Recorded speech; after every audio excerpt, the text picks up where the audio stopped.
आचार्य जी को नमस्कार। जो योगी जन बताते हैं कि मोक्ष या मुक्ति का मार्ग वो हमारे लिए मतलब साधारण जन के लिए काफ़ी दुर्लभ होता है, लेकिन साथ साथ वे ये भी बताते हैं कि जो है वो मार्ग ही वह श्रम है जो कृष्ण भगवान ने जो है अर्जुन को दृष्टि दी थी, वही मार्ग उनको वह दृष्टि प्रदान करता है।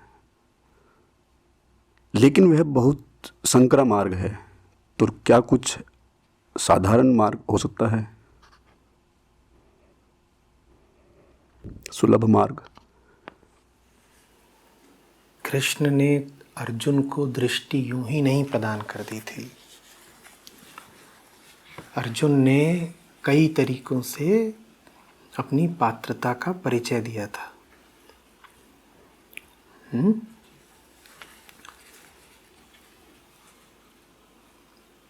तो ऐसा नहीं है कि योगियों का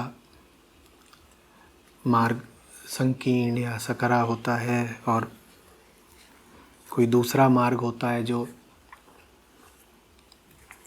सुलभ या सरल हो। हर मार्ग पर तुमको अपनी मुमुक्षा का,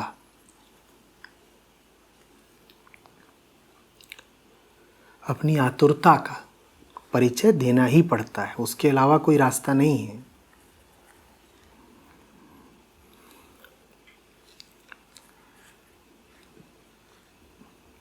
सुन रहे हो ना कृष्ण क्या कह रहे थे अर्जुन से?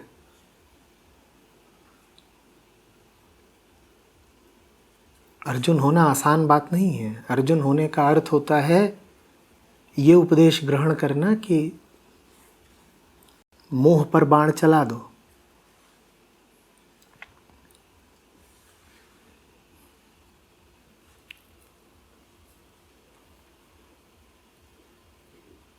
प्रकृति के, रक्त के, अतीत के जो नाते हैं उनकी बहुत परवाह मत करो।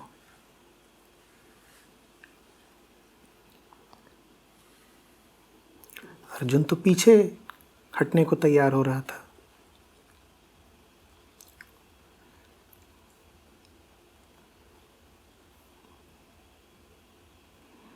कह रहा था कि घरेलू बातचीत है, छोड़िए, इसमें रक्तपात ठीक नहीं है। और कृष्ण उससे कह रहे हैं कि जो तुम सोच रहे हो वो बात छोटी है, असली बात ज़्यादा बड़ी है। असली बात मैं तुम्हें बताता हूँ, तुम युद्ध करो। अर्जुन होना आसान है और 50 तरह की शंकाएं हैं अर्जुन के मन में।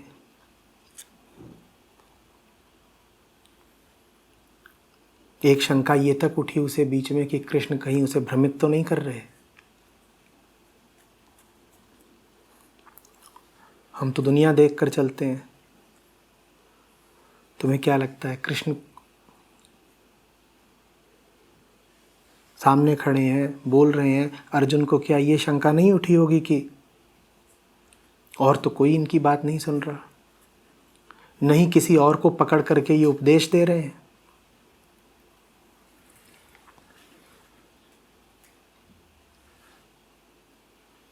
बाकी सब लोग तो अपने अपने मन पर चल रहे हैं। कोई किसी कृष्ण से, किसी सारथी से, किसी गुरु से दिशा मांगने नहीं जा रहा।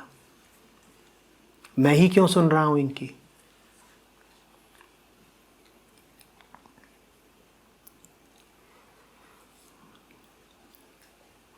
बहुत आसान होता है। अर्जुन कह सकता था कि ये तो हम भाइयों के बीच का आपसी मामला है, आप तो रिश्तेदार हैं भी तो बहुत दूर के,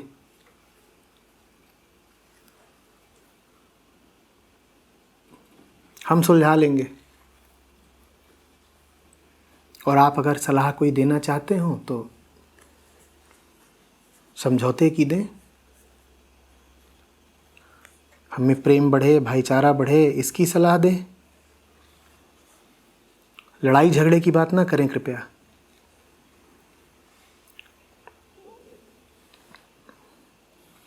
पर अर्जुन ने एक साफ निर्णय किया हुआ है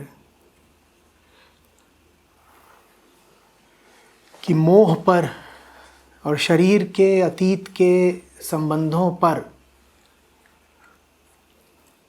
बोझ भारी रहेगा।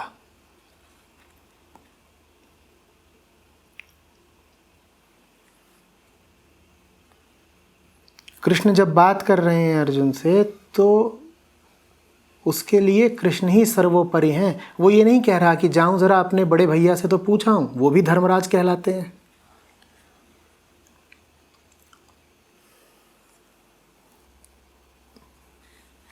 लोभ और शंका उठ सकते थे ना अर्जुन के मन में कि हे कृष्ण, अगर आप धर्म की ही बात कर रहे हो तो थोड़ा बहुत धर्म तो मेरे ज्येष्ठ भ्राता भी जानते हैं।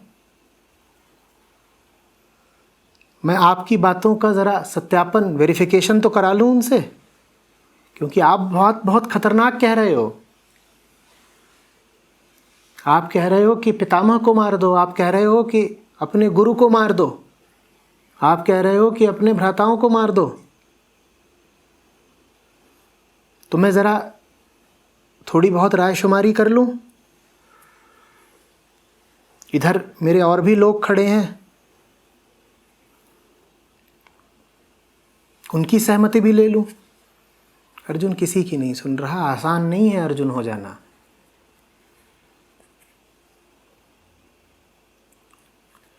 जिस किसी में अर्जुन जैसी प्रगाढ़ निष्ठा होगी सत्य के प्रति, उसे कृष्ण मिल ही जाएंगे दिव्य नेत्र प्रदान करने के लिए। कृष्ण का कोई एक रूप तो होता नहीं ना। जैसे तुम्हारा रूप अर्जुन जैसा नहीं है, इसी तरीके से तुम्हें जो कृष्ण मिलेंगे उनका भी रूप वैसा नहीं होगा जैसा उस अर्जुन ने देखा था। तुम यदि बिल्कुल अर्जुन जैसे ही होते तो तुम्हारे सामने जो कृष्ण खड़े होते वो भी ऐतिहासिक कृष्ण जैसे ही होते। पर जब तुम्हारा रूप दूसरा है तो कृष्ण का भी रूप दूसरा होगा। तुममें अर्जुन जैसी लौ लगे तो सही, तुम्हारे भीतर वो प्रश्न उठे तो सही जो अर्जुन में उठते थे।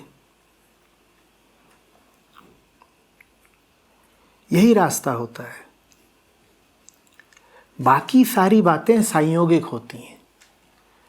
कौन योग का पथ ले लेता है, कौन भक्ति का ले लेता है, कौन ज्ञान का ले लेता है,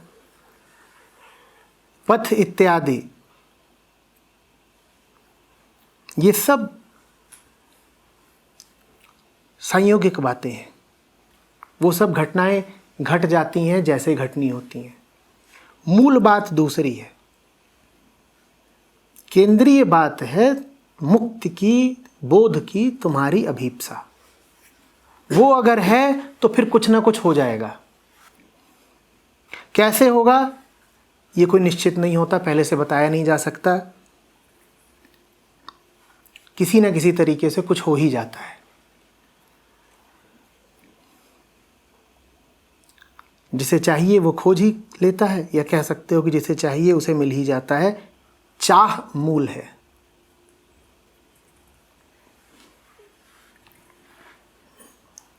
और चाहने का क्या मतलब होता है? चाहने का मतलब ये नहीं होता कि मेरे पास जो कुछ है उसमें मैं एक चीज़ और जोड़ लूँ जो मैंने चाही है। हम आम तौर पर जब चाहते हैं तो हमारी चाहत ऐसी ही होती है कि कुछ है मेरे पास और उसमें कुछ और जोड़ लूँ। मैं भी बना रहा हूँ, जो कुछ मेरे पास है वो भी बना रहे, और मेरे खजाने में कुछ जुड़ ही जाए। वास्तविक चाहत, आध्यात्मिक चाहत कहती है कि जो मुझे चाहिए उसके लिए मेरे पास पहले से ही जो कुछ है मैं वो सब लुटाने को तैयार हूँ। और वो इतना कह के भी रुक नहीं जाती।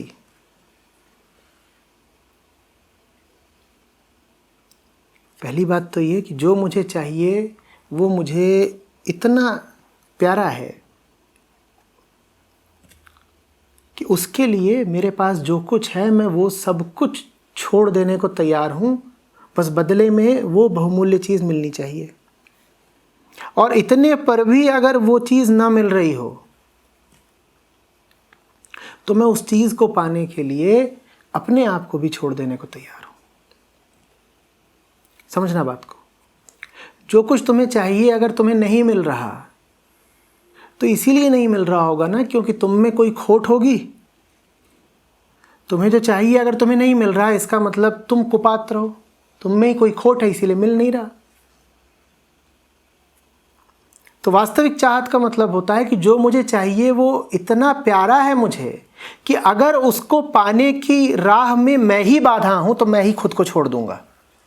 जो मुझे चाहिए वो मुझे क्यों नहीं मिल रहा? क्योंकि मैं कुपात्र हूं।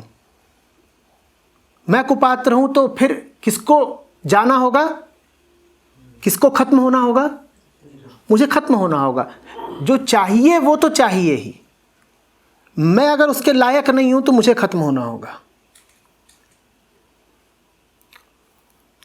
व्यक्ति फिर ये नहीं कहता कि मैं वही तो चाहूंगा ना जितना पाने की या मांगने की मेरी योग्यता पात्रता होगी। व्यक्ति कहता है जो चाहिए वो तो अब निश्चित है, वो आवश्यक है, उस पर कोई संधि समझौता नहीं हो सकता। हां, अगर मेरा पात्र छोटा है, मेरा दामन छोटा है, मैं ही ऐसा नहीं हूं जिसे मिल सके, तो मैं मिटने को तैयार हूं। अगर अपनी राह में मैं स्वयं ही बाधा हूं तो मैं इस बाधा को हटाने को तैयार हूं। पर पाना तो है।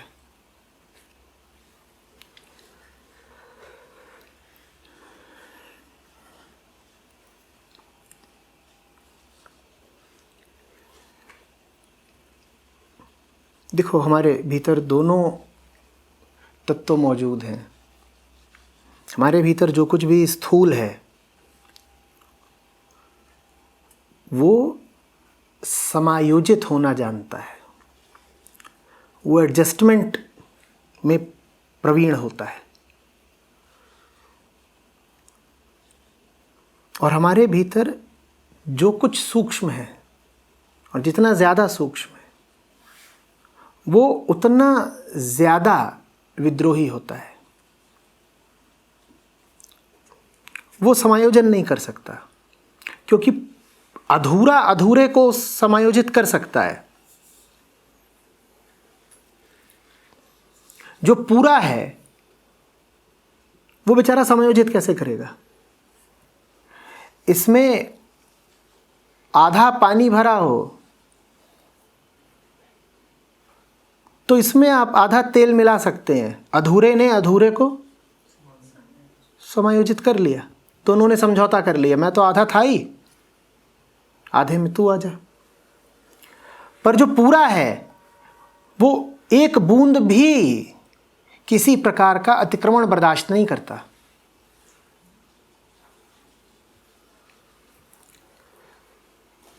ये पात्र पूरा भरा हुआ हो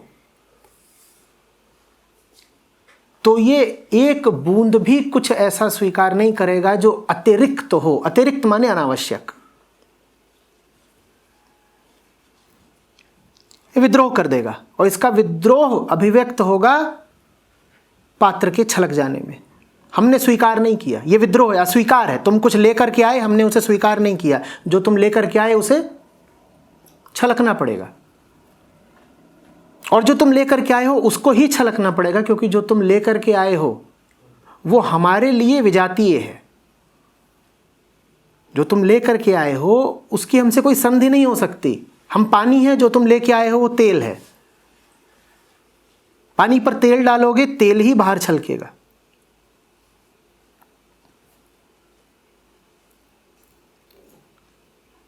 आयाम अलग है। हम पूर्ण हैं, जो तुम लेकर के आए हो वो अपूर्ण है, अपूर्ण की एक बूंद है। इन दो आयामों का कोई मिलन नहीं हो सकता।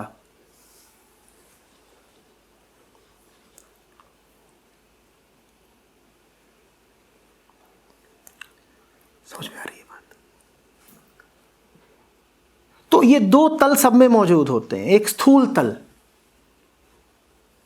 जिसकी कोई गैरत, कोई आबरू, कोई इज्जत, कोई लज्जा नहीं होती। वो बस एक चीज जानता है, किसी भी तरह से समायोजित हो जाओ, एडजस्ट कर लो ताकि जिंदगी चलती रहे।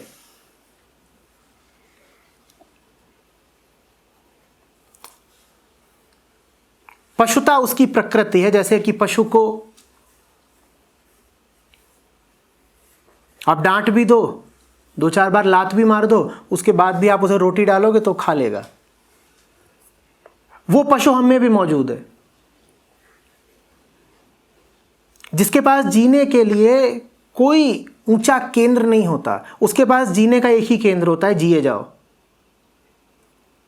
किसी तरीके से शरीर को आगे बढ़ाते चलो, और उसके लिए जो भी समझौते करने पड़े, जहां जहां भी घुटने टेकने पड़े, जो भी अपमान बर्दाश्त करने पड़े, जिन भी झूठों में जीना पड़े, जितने भी बंधन स्वीकार करने पड़े, सब कर लो।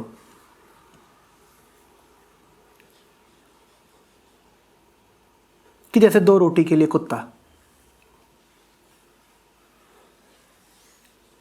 ये स्थूल तल है जीने का, ये हमें मौजूद होता है। और मैंने कहा इसी के साथ साथ कुछ है बहुत सूक्ष्म, वो भी हमें मौजूद होता है, और वो समझौता परस्त नहीं होता, वो होता है विद्रोही।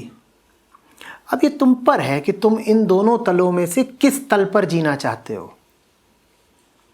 प्रकृति की सुनोगे तो वो तो तुमसे यही कहेगी कि शरीर के तल पर जियो, बस किसी तरीके से जिंदा रह जाओ। और हृदय की सुनोगे, अपने सूक्ष्मतम केंद्र की सुनोगे, तो कहेगा जान आज जाती हो तो जाए, मुक्ति आवश्यक है।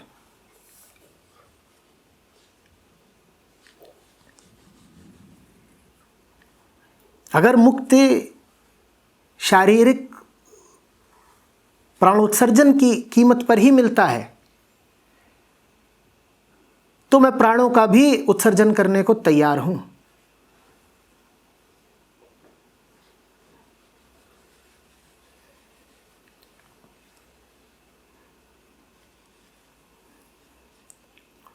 प्राणों की कीमत मुक्ति से बड़ी नहीं है।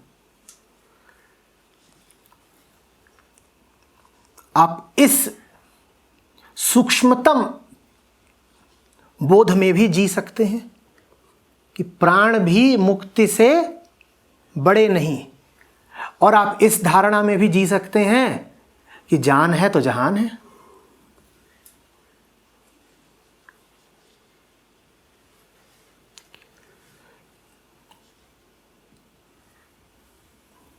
चुनाव आपका है।